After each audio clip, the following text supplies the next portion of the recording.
Parliamentary Committee on Kashmir in London by Dr. Nazir Gilani. Out of my long enduring interest in the rights movement and my curiosity to find out how much the committee had gained in wisdom since its first appearance at the Islamic Summit in 1994 and at the 50th anniversary of UN General Assembly in 1995, I decided to attend the meeting organised by the All-Party Parliamentary Group on Third World in the British House of Commons on Thursday 25 November 2010 to discuss challenges of Kashmir dispute, 2010 inches, at which Maulana Fazlur Rahman was the keynote speaker as Chairman Parliamentary Committee on Kashmir. The address of Maulana in the House of Commons under the banner of All-Party Parliamentary Group on Third World embedded an intriguing element of disbelief because the appropriate host for the meeting in the House of Commons should have been All-Party Parliamentary Group on Kashmir, APPG, chaired by Lord Nazir Ahmad of Kashmiri origin. Prima facie it would have sent waves of curiosity in the Indian circles in UK and in Delhi as to the quantum of ripple effect of the visit of a three-member delegation of Pakistan's Parliamentary Committee on Kashmir headed by Maulana Fazlur Rahman, MNA to Britain in energising or consolidating the British interest in the rights movement of the people of Kashmir. Parliamentary Committee on Kashmir in Pakistan was established in December 1993 and Maulana Fazlur Rahman is the fourth chairman heading a 17-year-old committee. Late Nawaizuddin Nasrullah Khan was its first chairman and he represented Kashmir at the Islamic Summit in Casablanca, Morocco in 1994 and at the 50th anniversary of UN General Assembly in New York in 1995. There was a brief departure from the terms of reference during Musharraf government as he appointed Sadiq Ayam as chairman of President Musharraf's National Kashmir Committee in 2002. Sadiq Ayam during 1 year of his office as chairman of President Musharraf's National Kashmir Committee raised his concerns in writing with President Musharraf and stated that the situation demands initiative, but short of your person, we seem to be scared of initiatives, only lying down in wait for an opportunity to react. This in fact defeats the very purpose of this committee.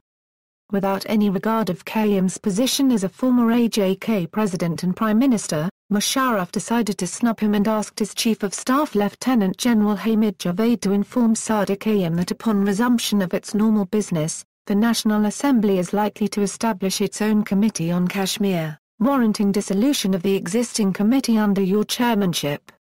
Kayam's remarks that on the contrary the Indian performance in this field had been consistent, target-oriented and objective, while we have only been beating about the bush and remain contented over our imaginary achievements further upset the existing mindset on Kashmir in Islamabad.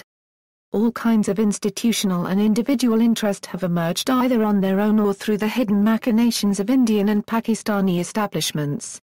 Therefore, making an informed decision in becoming part of one or the other institutional and individual interest on Kashmir has become exceedingly very difficult. The effort of all-party parliamentary group on Third World may have all credentials of sincerity of purpose on Kashmir. It still leaves a serious question in regard to the non-interest and complete absence of all-party parliamentary group on Kashmir, APPG, from the scene. The other most intriguing fact has been that there was no member of British Parliament, House of Commons and House of Lords, present in the meeting. Even the co-host Dave Anderson MP was not present to receive the delegation of the Kashmir Committee. Councillor Mushtaq Lashari, co-chair of Third World Solidarity, seemed to have been abandoned to his own fate. Lord Nazir Ahmad and newly designated Lords Kirb and Hussain from Luton, also of Kashmiri origin, and other members of British Parliament of Kashmiri origin were also not present in the meeting. Pakistan High Commissioner and Deputy High Commissioner felt uncomfortable in seeing the substantive demerits of the meeting. The absence of MPs, in particular those of Kashmiri origin, were annoyingly noticeable and they expressed their annoyance in this regard. The audience was very mediocre and it was reflected in the substance of the debate as well. In fact, there was no debate on the announced subject titled Challenges of Kashmir Dispute, 2010 inches. It was after a long time that I was sitting next to Nazir Ahmad Shah, Executive Director of London-based Kashmir Centre, and we were the only two Kashmiris from the Valley. The graduation of Nazir Ahmad Shah from being a member of Tehreek-e-Hurriyat Kashmir to his present office as Executive Director of London-based Kashmir Centre was the only assuring gain. He made a brief contribution, and it was saddening to note that the institutional constraints punctuated the strength and substance of his statement.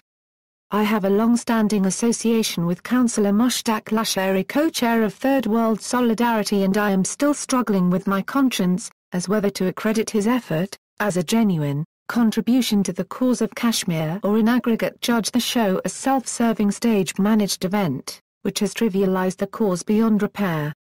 It was upsetting to note that the Chairman Parliamentary Committee on Kashmir addressed the audience as members of British Parliament, little knowing that there was no Member of Parliament present and that a majority of the audience were whiskey socialists who remain handy to fill vacant seats in the House of Commons. This is more or less a regular and confirmed audience for many organisers in the House of Commons. Indian circles in London and in the capital Delhi would have heaved a sigh of relief on seeing the merits of the meeting organised by all-party parliamentary group on Third World in the House of Commons, and would have laughed their heads off on seeing the slant shown in the footage of this and other meetings on Pakistani channels. It was a Kashmir Committee delegation, but without a Kashmiri in it.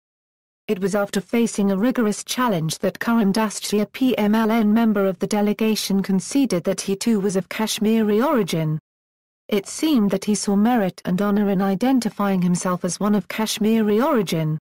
I did not feel any shame as a Kashmiri when I questioned the merits of the delegation's understanding of the jurisprudence of Kashmir case.